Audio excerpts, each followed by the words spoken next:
كيف يمكن أن تخدموا قضية فلسطين عبر صراعكم مع أمريكا؟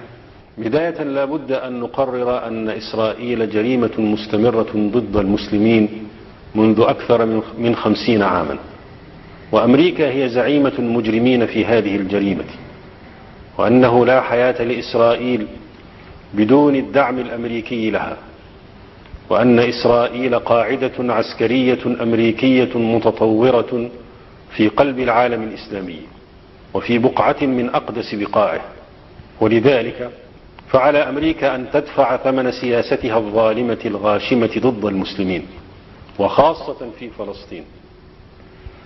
وأمريكا لا تفهم لغة الأخلاق والمبادئ، ولن تقتنع أمريكا ولا الشعب الأمريكي بالتوقف عن دعم إسرائيل إلا إذا أصبح هذا الدعم مصدر تهديد لمصالح وأمن أمريكا.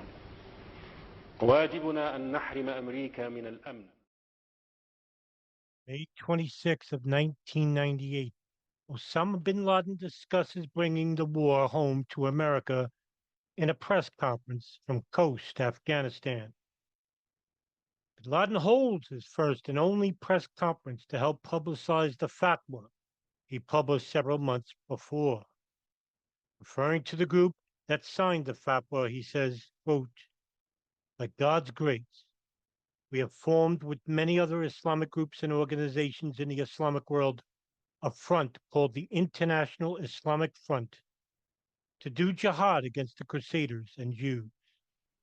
And by God's grace, the men are going to have a successful result in killing Americans and getting rid of them," end quote. I think the man is serious. You would think the intelligence services would be sharing data, since they're following this guy that the FBI really doesn't know much about. But the CIA and the NSA does. He also indicated the results of the jihad will be visible within weeks. On August 7th of 1998, 2 U.S. embassies will be bombed in Kenya and Tanzania. Bin Laden would sit next to Dr. Ayman al-Zawahiri and the al-Qaeda military chief Mohammed Atef during the press conference. 2 Pakistani journalists and 1 Chinese journalist attend. But event never gets wide exposure because no independent videotaping is allowed. However, in 2002, CNN obtained video footage of the press conference seized after the United States conquered Afghanistan in late 2001. Wouldn't be the first time that they found video. Also found in a safe house in Pakistan was the Bin Laden confession tape. Pakistani journalist Ismail Khan attends and will later recall, quote, "We were given a few instructions, on how to photograph and only take pictures of Osama and the 2 leaders who were going to sit close to him. Nobody else," end quote. 2 sons of Sheikh Omar Abdul Rahman attend and distribute what they claim is the will or fatwa of their own father, who had been sentenced to life in prison in the United States for the landmarks plot, a plot that was uncovered by the FBI through its own informant named Imad Salem. These Egyptians are everywhere.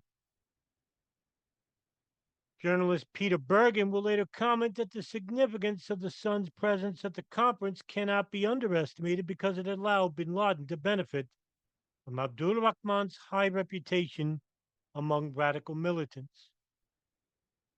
Bergen would go on later to say that the press conference is a pivotal moment for al-Qaeda. They're going public. They're saying we have this war against the United States. Specific comment by Bin Laden about bringing the war home to America will be mentioned in the August 2001 memo given to President Bush entitled "Bin Laden Determined to Strike Inside the United States." Well, I guess National Security Advisor Condoleezza Rice can't lie her way out of this one. because according to the Bush White House, they were given no such memo about bin Laden to strike inside the United States.